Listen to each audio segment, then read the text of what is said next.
चलिए दोस्तों, मैं सुधीर कुमार आप लोगों को MSCC एजुकेशन चैनल में स्वागत है।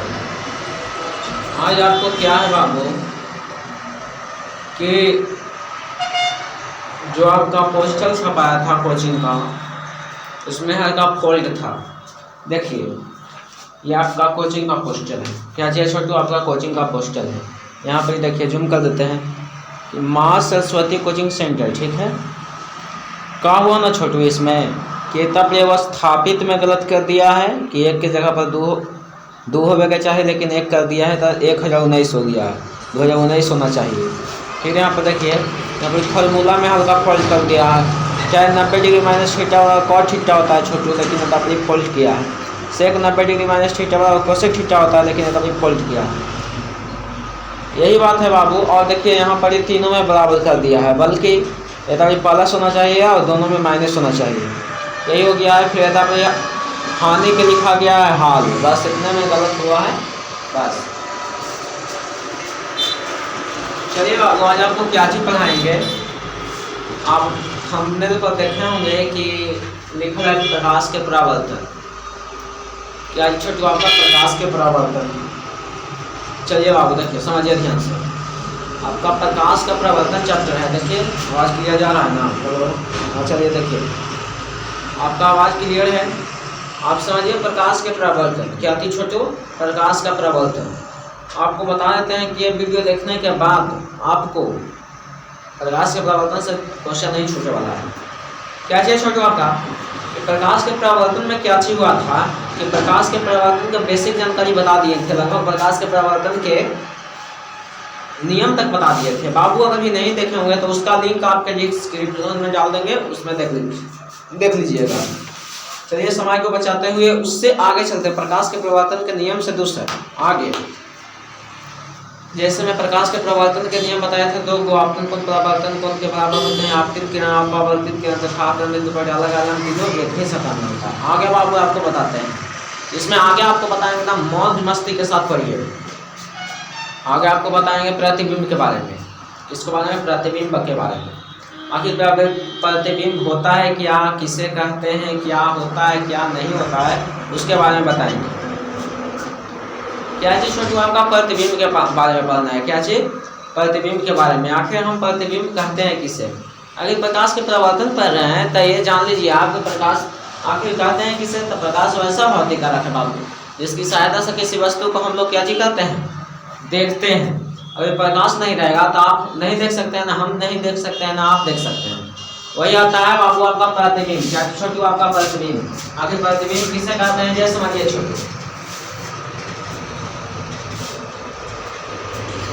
क्या चीज हुआ छोटू? प्रतिबिंब के बारे में आप लोग समझिए। तो किसी बिंदु स्रोत से आती प्रकाश की किरणें, किसी बिंदु स्रोत से आती प्रकाश की किरणें दर्पण से परावर्तन के बाद जिस बिंदु पर मिलती है या मिलती हुई प्रतीत होती है, प्रतिबिंब कहलाती है। बाबू एक बार सुनो, पहला पॉइंट है आपका प्रतिबिंब।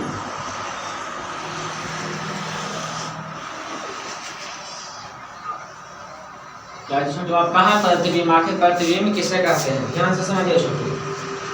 प्रतिबिंब मतलब होता है चित्र यानी इमेज। चलिए बाबू, जानते हैं प्रतिबिंब के बारे में। आखिर प्रतिबिंब किसे कहते हैं? जान लेते हैं प्रतिबिंब के बारे में। तो समझिए, प्रतिबिंब का परिभाषा क्या चीज होता है कि किसी बिंदु स्रोत से आती प्रकाश की किरणें। क्या चीज छोटू? किसी बिंदु स्रोत से आती प्रकाश के किरणें दर्पण से परावर्तन के बाद, क्या चीज छोटू? दर्पण से परावर्तन के बाद जिस बिंदु पर मिलती है या मिलती हुई प्रतीत होती है, क्या चीज कहलाती है? क्या चीज कहलाती है छोटू? आपका प्रतिबिंब कहलाता है। जान लीजिए कि किसी बिंदु स्रोत से, समझिए, किसी बिंदु स्रोत से आती प्रकाश की किरणें, आती प्रकाश की किरणें दर्पण से परावर्तन के बाद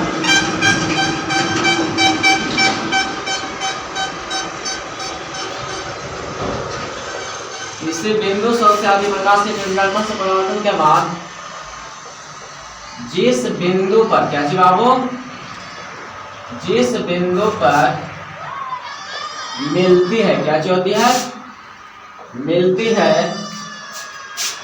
या मिलती हुई प्रतीत होती है,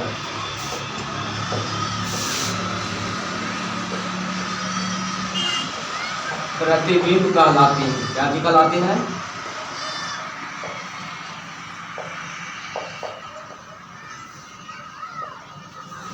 क्या चीज कहलाती है छोटू, प्रतिबिंब कहलाती है। जानिए छोटू आप प्रतिबिंब के बारे में, या आखिर हम प्रतिबिंब किसे कहते हैं, ध्यान से समझिएगा। तो इसका परिभाषा कहता है कि किसी बिंदु स्रोत से, क्या चीज बाबू, किसी बिंदु स्रोत से आती प्रकाश की किरणें, किसी बिंदु स्रोत से आती प्रकाश की किरणें दर्पण से परावर्तन के बाद, किसको बाद, दर्पण से परावर्तन के बाद जिस बिंदु पर मिलती है या मिलती हुई प्रतीत होती है, समझे, जिस बिंदु पर मिलती है या मिलती हुई प्रतीत होती है, क्या चीज कहलाती है छोटू, आपका प्रतिबिंब कहलाता है।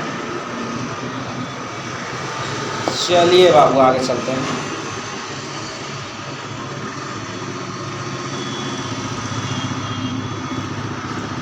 प्रतिबिंब आपका खत्म हो गया।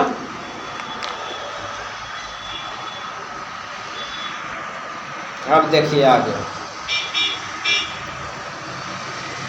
बात कर लेते हैं प्रतिबिंब कितने प्रकार के होते हैं। आखिर प्रतिबिंब कितने प्रकार के होते हैं। प्रतिबिंब है बाबू दो प्रकार के होते हैं। कितने प्रकार के, दो प्रकार के होते हैं। पहला बाबू वास्तविक प्रतिबिंब,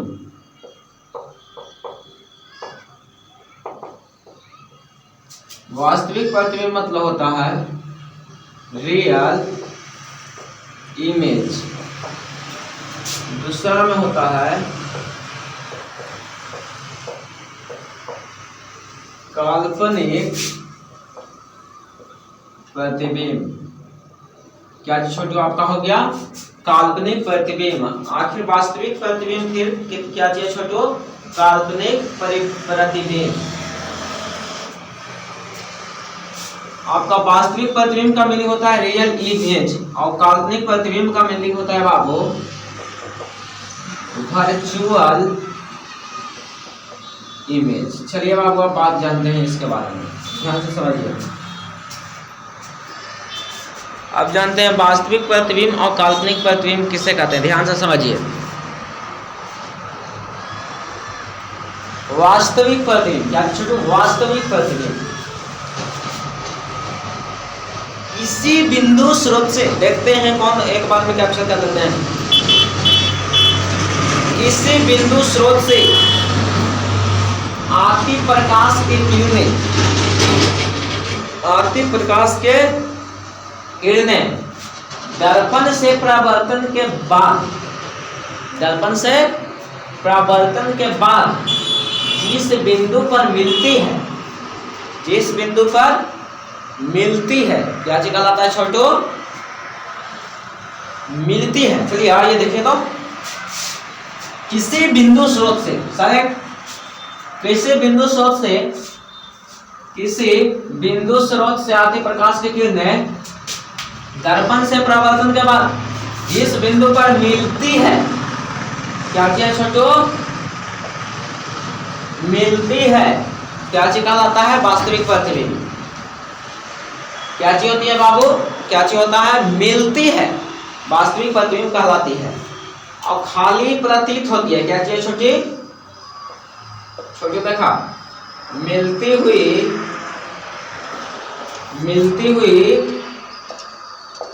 प्रतीत होती है। देखा क्या चीज कहलाता है, काल्पनिक प्रतिबिंब। बात जान ले बाबू, वास्तविक प्रतिबिंब और काल्पनिक प्रतिबिंब। वास्तविक प्रतिबिंब किसे कहते हैं, किसी बिंदु स्रोत से आती प्रकाश की किरणें दर्पण से परावर्तन के बाद जिस बिंदु पर मिले, जिस बिंदु पर मिले वास्तविक प्रतिबिंब कहलाता है। चले, और किसी बिंदु स्रोत से आती प्रकाश की किरणें दर्पण से परावर्तन के बाद जिस बिंदु पर मिलती हुई प्रतीत होती है, काल्पनिक प्रतिबिंब कहलाती है। कोई दिक्कत? ये दोनों में कोई दिक्कत? इनको बड़ी बात से समझाया, वास्तविक प्रतिबिंब प्रतिबिंबों प्रकाश का वास्तविक काल्पनिक, कोई दिक्कत नहीं होना चाहिए। चलिए आगे बताते हैं।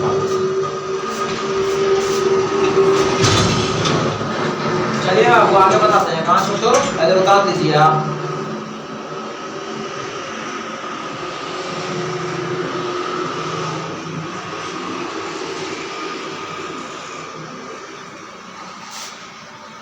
चलिए बाबू हो गया।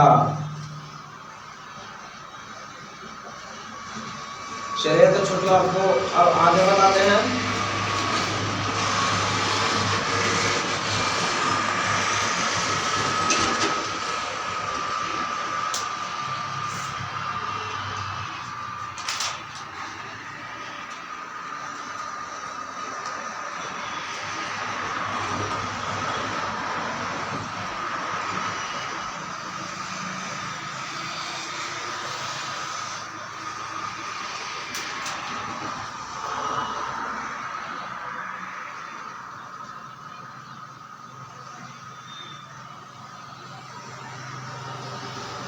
चलिए छोटू, प्रतिबिंब आपका खत्म हो गया। अब आगे चलता है आपका किरण पुंज। क्या जी छोटू? किरण पुंज। आखिर किरण पुंज किससे कहता है? तो किरणों के समूह को किरण पुंज कहते हैं। किरण पुंज कितने प्रकार के होते हैं बाबू? समांतर जितने प्रकार के होते हैं वो सभी प्रकार को बताते हैं बाबू। चलिए तो अब आपका आता है किरण पुंज। क्या जी छोटू? किरण पुंज।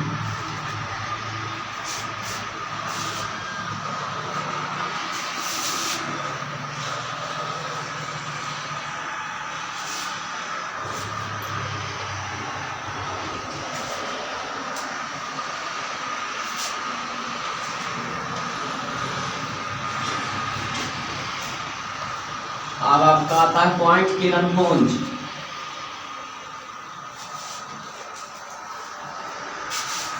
क्या चाहता है छोटू? आपका किरण पुंज आता है। देखिए किरण पुंज के बारे में बताते हैं बाबू। चलिए देखिए तो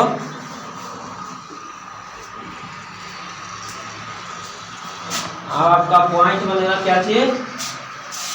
किरण पुंज।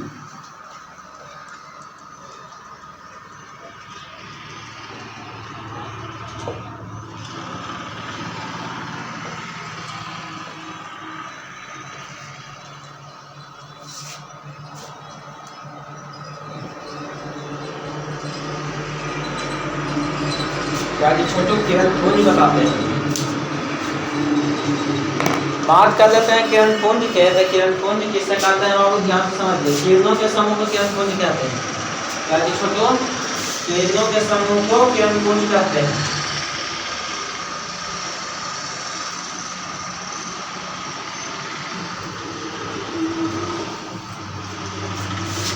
किरण पुंज किसे कहते हैं? किरणों के समूह को किरण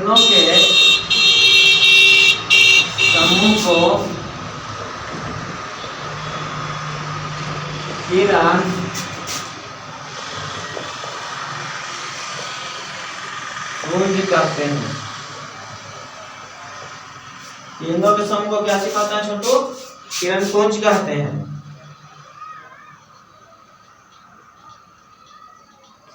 चलिए बाबू आगे बताते हैं।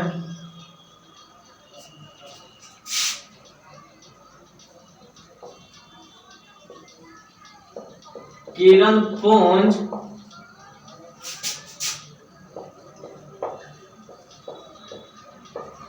तीन प्रकार के, क्या प्रकार के? तीन प्रकार के होता है। पहला बाबू अपसारी किरण पुंज।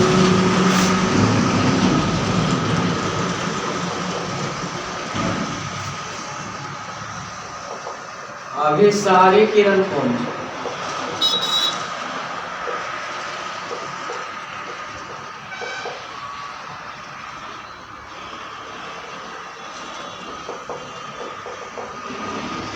समांतर किरण पुंज।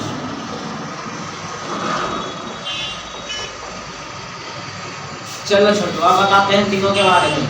आखिर अभिसारी किरणपुंज किसे कहते हैं, अभिसारी किरणपुंज किसे कहते हैं, समांतर किरणपुंज किसे कहते हैं। चलिए बाबू देखिए बताते हैं आपको किरणपुंज किसे कहते हैं।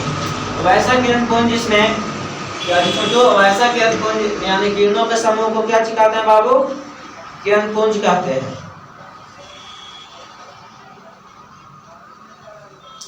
अब सारे किरणपुंज के बारे में बात कर लेते हैं छोटू। अपसारी किरणपुंज क्या छोटू, अपसारी। आखिर अपसारी किरणपुंज किसे कहते हैं, किरणपुंज के बारे में तो आप जान गए। अब चलते हैं अपसारी किरणपुंज किसे कहते हैं। कहेगा कि वैसा किरणपुंज जिसमें एक बिंदु से निकलकर विभिन्न दिशाओं में फैलती चली जाती है। विभिन्न दिशाओं में कहां चली जाती है बाबू, फैलती चली जाती है। क्या चीज कहलाती है, अपसारी किरणपुंज। कौन किरणपुंज,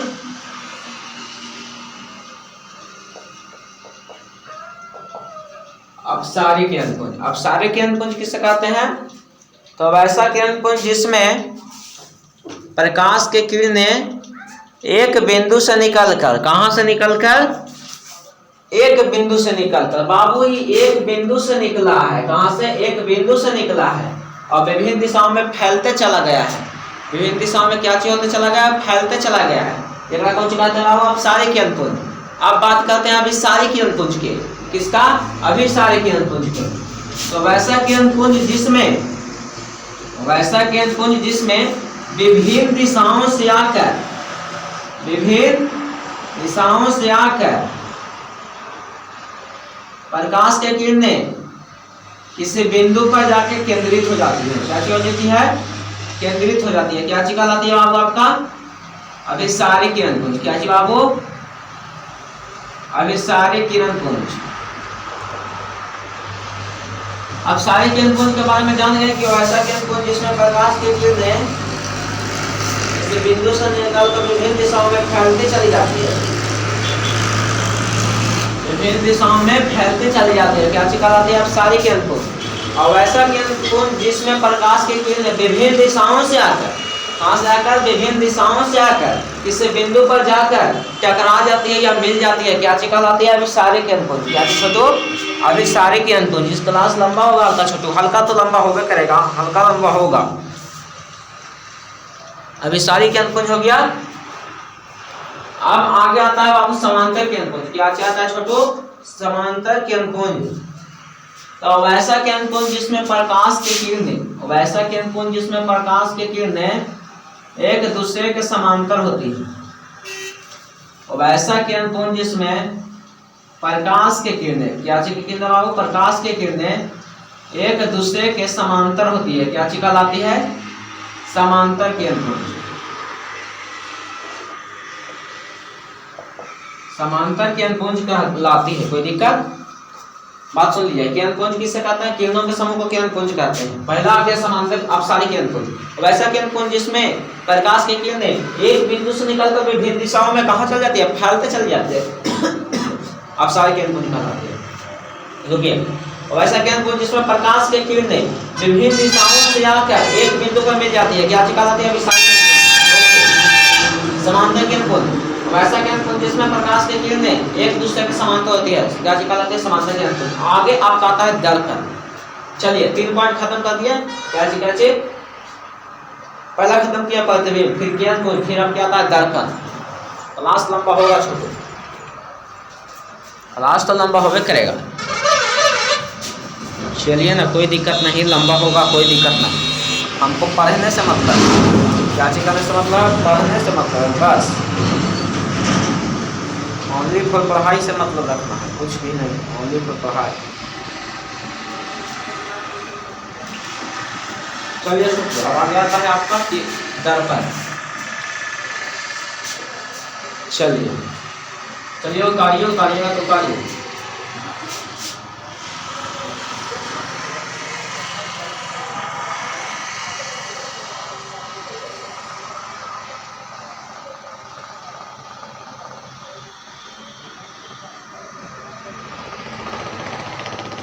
चलिए छोटू,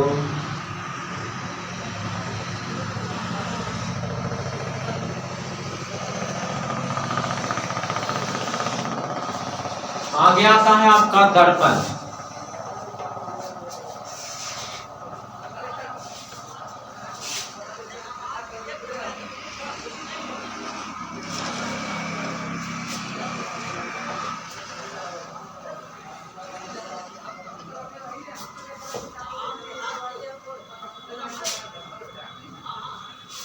अब आगे आता है आपका दर्पण। चलिए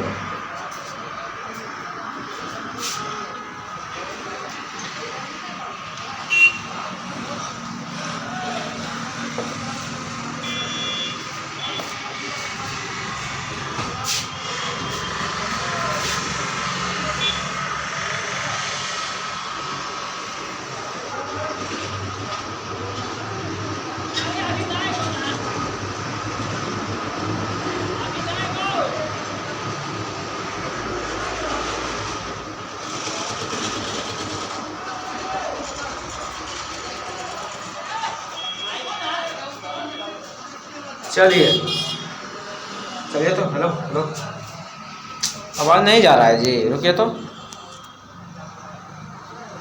चलिए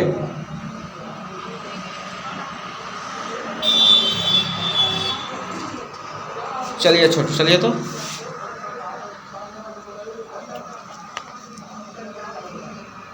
चलिए बाबू, आपका आता है अब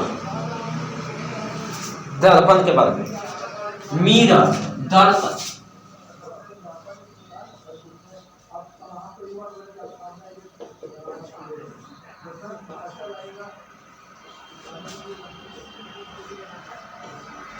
चलिए मिरर यानी दर्पण के बारे में आपको बताते हैं छोटे, टेंशन एकदम नहीं लेना है। दर्पण के बारे में बताते हैं ना, 1 मिनट में समझ में आ जाएगा।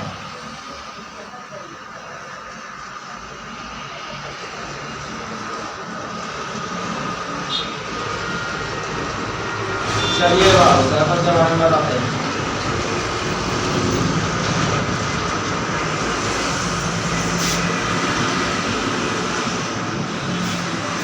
चलिए तो आपको दर्पण के बारे में बताते हैं।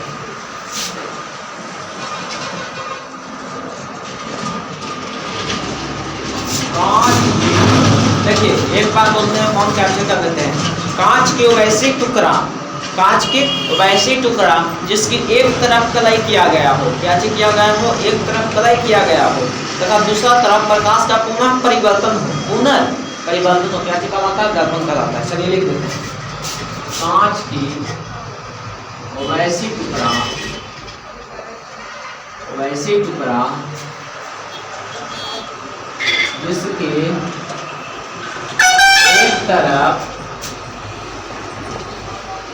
एक तरफ कलाई किया गया हो, कलाई किया गया हो तथा दूसरी तरफ, तथा बाबू दूसरी तरफ प्रकाश का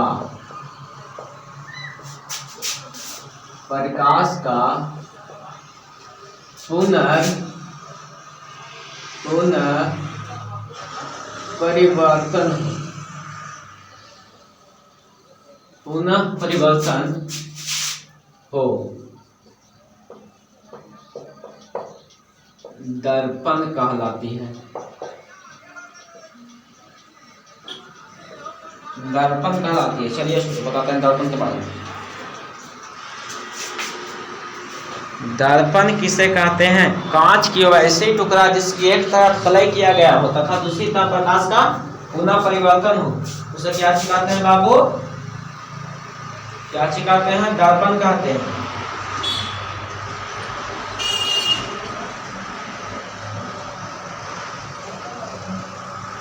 जैसे मैं दर्पण के बारे में नहीं समझे ना, दर्पण का मतलब होता है बाबू, जैसे में आप घर में क्या चीज, आप घर में ऐनक देखे होंगे, ऐनक देखे होंगे, तो आप क्या चीज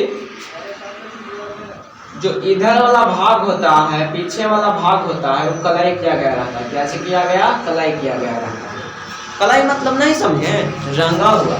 क्या कि छोटो? रंगा हुआ। आप घर में जो ऐनक देखते हैं, ऐनक में क्या चीज होता है छोटू? मेरे पास है नहीं, लेकिन बता देते हैं। ऐनक जो देखते हैं, जो ऐनक का ऊपरा भाग होता है, क्या चीज छोटू? ऊपरी भाग होता है। ऊपरी भाग क्या चीज होती है छोटू? कांच का ऊपरा भाग, मतलब कांच के ऊपरे वाला भाग मतलब दर्पण रहता है, लेकिन अगर पीछे वाला भाग रहता है, रंगा हुआ रहता है, वही कलाई किया गया रहता है, वही हो गया ऐनक। आप समझिए बात को ध्यान से कि आखिर में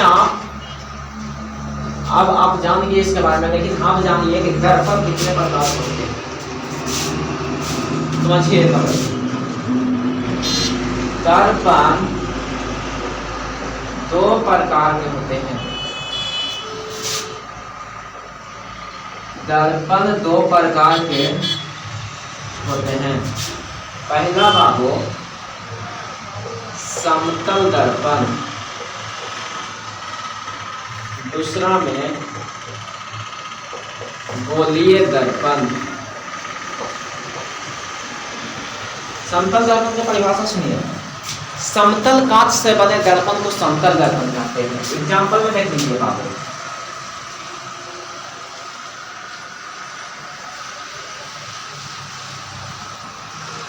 इधर क्या गया आपका? कलाई किया हुआ है। क्या चीज बाबू? कलाई किया गया, मतलब रंगा गया है। यह आपका समतल दर्पण हुआ। समतल कांच से बने दर्पण को समतल दर्पण कहते हैं। समझिए, समतल कांच से बने दर्पण को समतल दर्पण कहते हैं। कोई दिक्कत? समतल कांच से, कौन कांच से? समतल यानी प्लेन कांच से बने दर्पण को क्या चीज कहते हैं? समतल दर्पण। क्या चीज छोटो? समतल दर्पण कहते हैं। आप गोलीय दर्पण क्या चीज कहता है? गोलीय दर्पण का परिभाषा क्या चीज कहता है कि गोलीय दर्पण किसे कहते हैं? गोलीय दर्पण किसे कहते हैं? खोखला कांच से बने दर्पण को गोलीय दर्पण कहते हैं। खोखला कांच से बने दर्पण को गोलीय दर्पण कहते हैं। खोखला कांच से बने दर्पण को गोलीय दर्पण कहते हैं। कौन कांच से? खोखला कांच से बने दर्पण को गोलीय दर्पण कहते हैं। समझिए,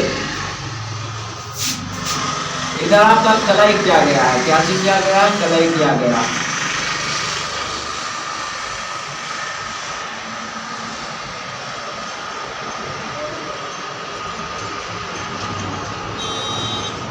क्या चीज किया गया है? कलाई किया गया।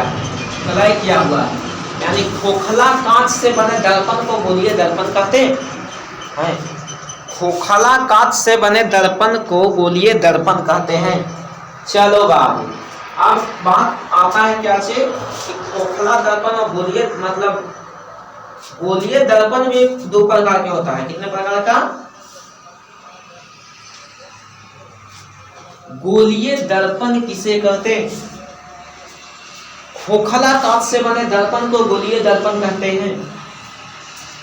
बात आता है गोलीय दर्पण, गोलीय दर्पण 2 प्रकार के होते हैं। 2 प्रकार के होते हैं। पहला उत्तल दर्पण, दूसरा में अवतल दर्पण।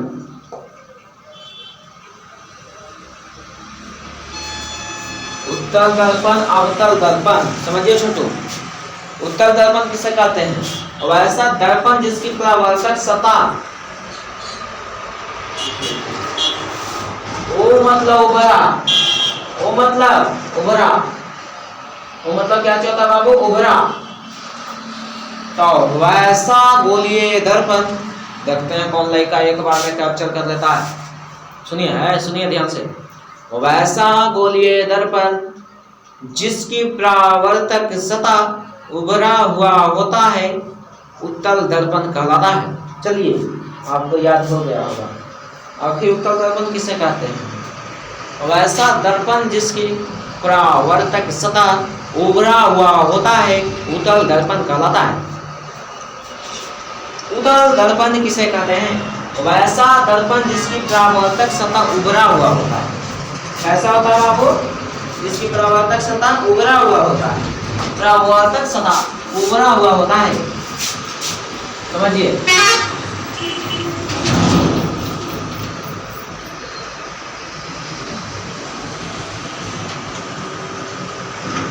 यह आपका कलई किया गया है। क्या चीज किया गया है? कलई किया गया है। परावर्तक सतह क्या चीज हुआ है बाबू? उभरा हुआ है। उभरा हुआ है। ये आपका कौन दर्पण हो गया? उत्तल दर्पण। कौन बाबू? उत्तल दर्पण। कौन दर्पण? उत्तल दर्पण। अवतल दर्पण के बारे में जान लेते हैं। वैसा गोलीय दर्पण। देखते हैं कौन लाएगा कैसे कर देता है। अवतल दर्पण का परिभाषा क्या चीज होता है? देखते हैं कौन लाएगा एक बार में क्या चल करता है। वैसा गोलीय दर्पण जिसका परावर्तक सतह धंसा हुआ होता है अवतल दर्पण कहलाता है। धंसा हुआ। कैसा? धंसा हुआ। वैसा गोलीय दर्पण जिसकी परावर्तक सतह धंसा हुआ होता है। ऐसा होता है? धंसा हुआ होता है। क्या चीज कहलाता है बाबू? अवतल दर्पण। क्या चीज कहलाता है? अवतल दर्पण कहलाता है। कोई दिक्कत? चलिए आपका क्या चीज खत्म कर दिए। ध्यान से समझिए। आपका प्रतिबिंब खत्म हो गया है। प्रतिबिंब के बाद आपका खत्म हुआ है बाबू आपका क्या चीज? दर्पण। आइए खत्म हुआ है किरण पुंज। ये आपका 3 पॉइंट हम इस वीडियो में खत्म कर दिए। कितने प्रकार के क्या होता है क्या नहीं होता है। अगला वीडियो में इसका उपयोग बताएंगे, इसका उपयोग बताएंगे, आपका इसका उपयोग बताएंगे, इसका। और धीरे धीरे क्या कर रहे हैं बाबू के धीरे धीरे आपका सिलेबस खत्म कर देंगे पक्का। चलिए बाबू आपको वीडियो अच्छा लगा होगा तो अपने दोस्तों के पास शेयर कीजिए।